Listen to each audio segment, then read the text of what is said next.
Brought to you by TechnoSpark 20 series smartphones. I'm superhuman.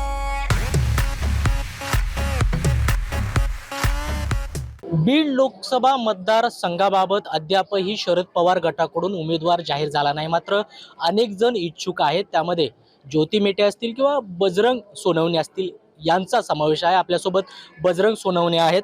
खरं तर sir काय सांगाल, तुम्ही 2019 ला देखील प्रीतम मुंडे यांच्या विरोधात निवडणूक लढला होतात, आता परत त्यांच्याच भगिनी पंकजा मुंडे यांच्या विरोधात निवडणूक लढण्यासाठी इच्छुक आहात, काय सांगाल याविषयी?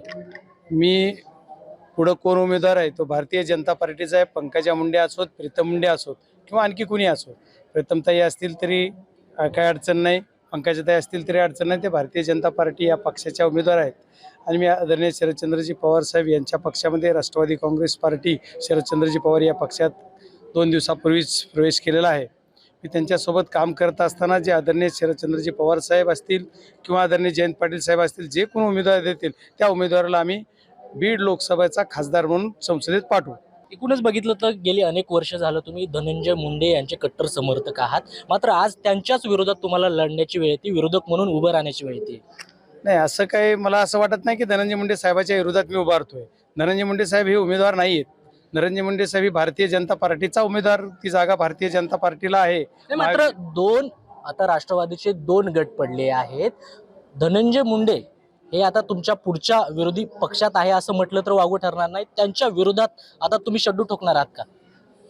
नाही, आता त्यांच्या जोही कोणी विरोधात असेल त्यांच्या विरोधातच मी आहे। आदरणीय शरदचंद्रजी पवार साहेबांसोबत मी आहे म्हणल्यानंतर त्या पक्षाच्या विरोधात जो कोणी असेल त्यांच्या विरोधात मी आहे। नाही, अद्याप शरद पवार यांनी जो उमेदवार आहे तो ठरवला नाही। तुमचं नाव म्हणजे सोनवणे आणि ज्योती मेटे यांच्यापैकी कोण उमेदवार असेल असं विचारल्यानंतर त्यांनी तेथील नागरिकांशी किंवा पदाधिकाऱ्यांशी चर्चा करून आम्ही उमेदवार ठरवणार असल्याचं म्हटले। मग ते आदरणीय पवार साहेबच किंवा जयंत पाटील साहेबच सांगू शकतील की उमेदवार कोण आहे, मी त्याचे सांगू शकणार नाहीये। मी ह्या जे आहे ते मी कुठला इच्छुक नाही किंवा माझी कुठली आट नाही किंवा माझी कुठली मागणी नाहीये। आदरणीय शरदचंद्रजी पवार जे काही सांगतील, जो कोण उमेदवार देतील, जयंत पाटील साहेब जो कोण उमेदवार देतील त्यांच्या पाठीमागे मी खंबीर उभारणार। बीड जिल्ह्याचा अद्यापही म्हणावा तसा विकास झाला नाही अशी ओरड आहे।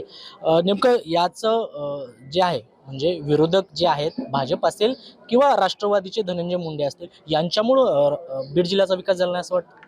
नाही, त्याचा विकास झाला नाही हे सगळं जनतेला माहित आहे ना। आम्ही माझ्या लहानपणापासून बीड जिल्ह्याला आम्ही रेल्वे मागतोय, ते रेल्वे होत नाही। असे अनेक प्रश्न आहेत। दरडोई शेतकऱ्यांचं उत्पन्न वाढलं पाहिजे अशी अपेक्षा आमच्या बीड जिल्ह्याकरांची आहे। तसा दुष्काळी जिल्हा, ऊसतोड मजुरांचा जिल्हा, फक्त ऊसतोड मजुरांचे आम्ही नेते म्हणून चालत नाहीये, ऊसतोड मजुरांचा इव्हेंट करून चालत नाहीये। ऊसतोड मजुरांसाठी काय केलं हे पण सांगावं लागेल। ऊसतोड मजुरांचं कोयता हातातलं काढण्यासाठी खरंच काय केलंय, महामंडळ काढलं, महामंडळातून किती पैसे केले, कारखानदाराकडून किती गोळा करताय, ह्याचं बी तारतम्य सरकारने पाळलं पाहिजे। की कारखानदाराकडूनच पैसे, मग सरकारकडे कुणाला वाटायला एवढे पैसे आहेत, मग कारखानदाराकडून कशाला महामंडळाला घेतात? ह्या सर्व बऱ्याच गोष्टी आहेत।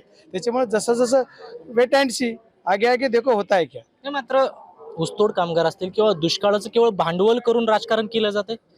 नाही, दुष्काळाचं भांडवल करायचं सत्ताधारी जे आहे ते करत असतीलच, प्रत्येक वेळेस करायचा प्रयत्न करतात, पण त्याच्यामुळे बीड जिल्ह्यातली जनता किती वेळेस कुणाच्या बोलतापाला बळी पडणार।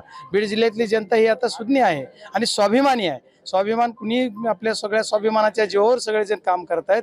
बीड जिल्ह्यातील मागच्या निवडणुकीमध्ये मला 5,09,817 लोकांनी मतदान दिलं। त्या लोकांचा सन्मान आणि स्वाभिमान टिकवण्यासाठी मी राष्ट्रवादी काँग्रेस शरदचंद्रजी पवार या पक्षात प्रवेश केलेला आहे। निवडणूक लोकसभेची आहे, तर ते उद्या काय होईल माहीत होतं का? मागच्या 8-9 महिन्यापूर्वी की राष्ट्रवादी 2 गट होणार आहेत, तसंच उद्या काय होईल हा विषय नाहीये। पण बजरंग सोनवण्याचा हा विषयच नाही की जी की आपल्याला म्हणतोय आपण की माजलगावचं माझं कार्यक्षेत्र नाहीये।